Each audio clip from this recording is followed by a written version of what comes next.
Halo semuanya, gue Okto balik lagi di channel Tech Manis, Teknologi Masa Kini. Buat kalian yang kemarin udah nonton podcast gue sama Rexus, di video itu gue udah ada spill. Gue punya keyboard Daiwa Upgraded yang gue dapet dari giveaway MKG. Ini dia keyboardnya, ini Daiwa Upgraded yang udah gue kasih keycaps NPPBT Crayon. Dan gue kasih tuning sedikit di stabilizernya biar agak enak gitu, dia punya feeling type. Dan gue kasih dampener di bawahnya juga. Gue pakai PE foam. Nah, kemarin emang Rexus ada restock. Mereka punya mid class keyboardnya, yaitu varian Daiwa, di bawahnya Daxa ya. Daiwa itu emang cukup goib. Jadi emang worth it banget sih di harga 500 ribuan untuk dapetin keyboard sekelas ini. Dan nggak cuman restock aja, mereka ngenalin ada Daiwa Upgraded dan Daiwa SF atau South Facing. Jadi ini punya PCB yang South Facing. Kita akan bahas perbedaannya apa aja dan sedikit nanti akan ada gua coba mod juga untuk yang SF. Jadi ya nanti akan kita lihat, langsung aja masuk ke videonya.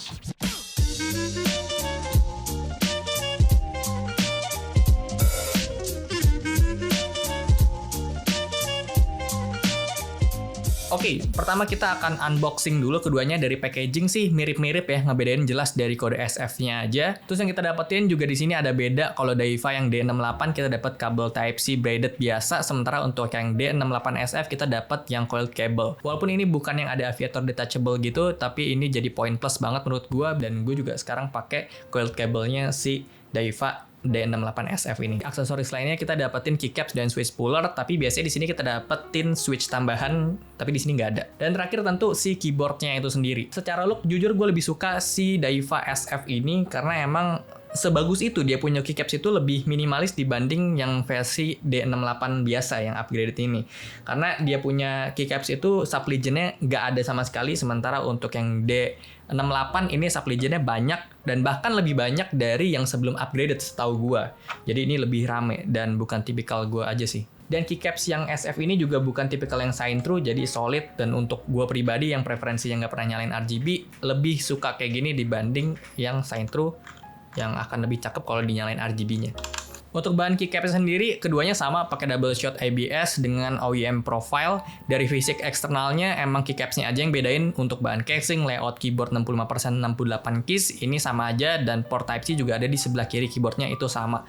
Yang ngebedain itu ada di dalamnya. Untuk Daiwa D68 yang biasa ini, yang bedain dari versi lamanya adalah dia udah pakai soket Kel Universal Hot Swappable 5 pin. Kalau dulu itu udah 5 pin tapi masih pakai soket Automu, jadi ya masih terbatas juga. Yang bisa switch masuk itu ya keluarga-keluarganya si Automu lah pokoknya. Jadi tetap aja yang upgraded ini lebih oke, lebih nice karena kita bisa punya pilihan varian switch yang lebih banyak gitu. Sementara untuk Daiwa SF dia juga udah pakai Kel soketnya, tapi bedanya udah south facing. Jadi untuk kalian yang mau ganti keycaps ke cherry profile sangat bisa hindarin interference. Bagian dalam lainnya untuk kedua keyboard ini sama aja, pakai flat mount, stepnya udah sedikit ada loop. Jadi untuk unit yang gue dapet ini udah lumayan, untuk rattle-nya nggak parah-parah banget, tapi tetap nanti akan kita coba tune lagi. Terus untuk dampener kita dapat di platformnya aja, nggak ada case foam, jadi wajar di sini masih ada hollow yang bisa kita dengerin. Dan ada pinging dari spring si switch Automu-nya juga. Jadi nanti akan kita coba kasih dampener di bawah dan akan kita loop juga dia punya switch untuk di springnya, jadi untuk ngurangin pinging. Dan nanti akan bandingin juga, gue cobain pakai switch dari merek lokal yaitu Press Play yang gue cobain kemarin tuh di MKG, dan menurut gue cukup enak sih.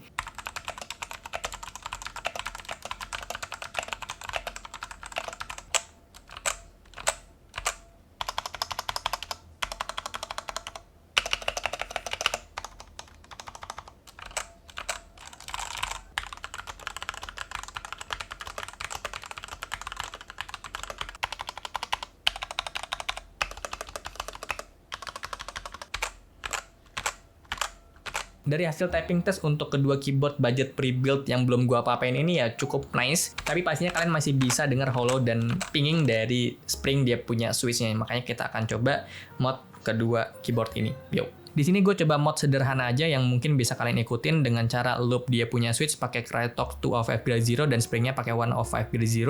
Terus gue tuning stepnya di sini, gue coba bersihin dulu preloop bawahnya dia dan gue ganti pakai XAT BDZ dan gue kasih dampener di bagian case bawahnya. Untuk hasil typing testnya kayak gini.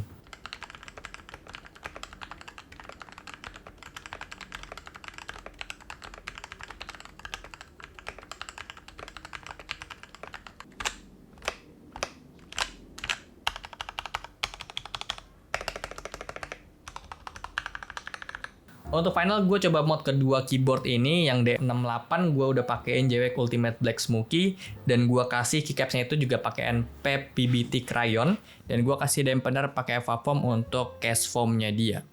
Dan loopnya itu gue kasih 205 Grade Zero dan 105 Grade Zero dan gue kasih XHT BDZ di stabilizer bawahnya dia.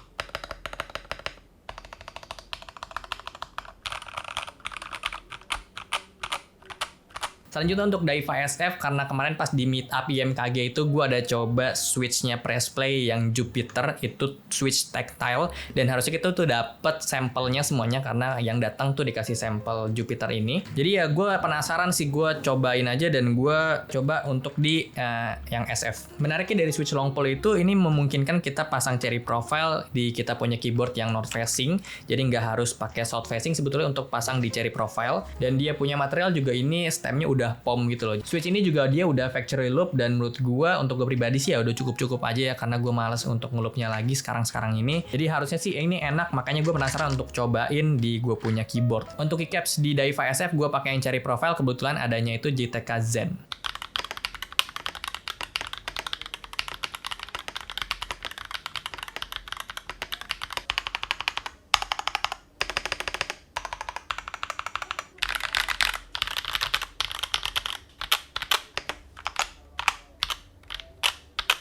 Untuk harga Daiwa yang biasa yang DF68 ini dia itu di 479.000, sementara yang SF harganya di 579.000. Jadi selisih 100.000. Dengan selisih 100.000 kalian tuh udah dapetin coiled cable, udah dapetin PCB south facing dan dapetin keycaps yang menurut gue ini cakep banget. Nah cuman untuk gue pribadi jujur gue bingung ya kalau untuk dipilih. Kalau disuruh pilih mending mana antara si D68 sama si D68 SF, karena kalau gue ngincernya si SF tentu gue ngincer karena keycapsnya dia lebih bagus gitu ya dibanding si D68 yang biasa. Dan pastinya karena dia udah south facing, gue akan ganti dia punya keycaps kalau gue. Kecuali ini kita dapetin cherry profile langsung kayak gini di south facing, menurut gue itu udah cakep banget sih. Cuman kayaknya sih nggak mungkin. Sementara untuk di D68 ya karena keycapsnya gue pribadi nggak suka, pastinya akan gue ganti gitu. Tapi gue nggak bisa ganti cherry profile karena dia north facing. Bisa sih sebenarnya pakai cherry profile karena ada switch long pole kayak si Jupiter ini. Tapi gue harus pilih-pilih switch long pole dan gue nggak bisa banyak cobain switch nantinya. Bingung. Jadi ya sesuaiin aja sama kebutuhan kalian. Yang sebetulnya gampang adalah kalau kalian orangnya RGB banget gitu ya, dan kalian udah suka nih sama si keycapsnya D68 yang biasa, ya udah kalian beli yang ini aja, nggak perlu pusing-pusing.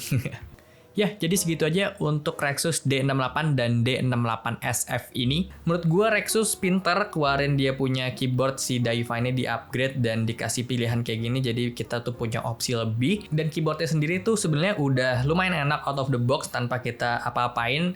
Kalau misalnya emang mau lebih enak lagi ya di mod bisa banget, dan menurut gue juga effortless untuk kita modnya.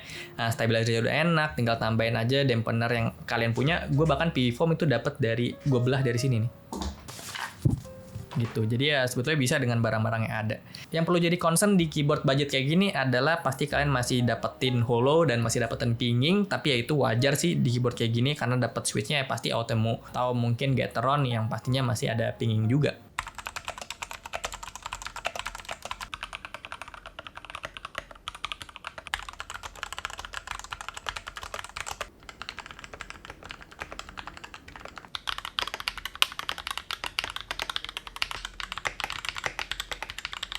So, thank you buat kalian yang udah nonton. Kalau suka boleh like, share, and subscribe channel ini. Gue Okto, sampai jumpa di video selanjutnya. Terima kasih.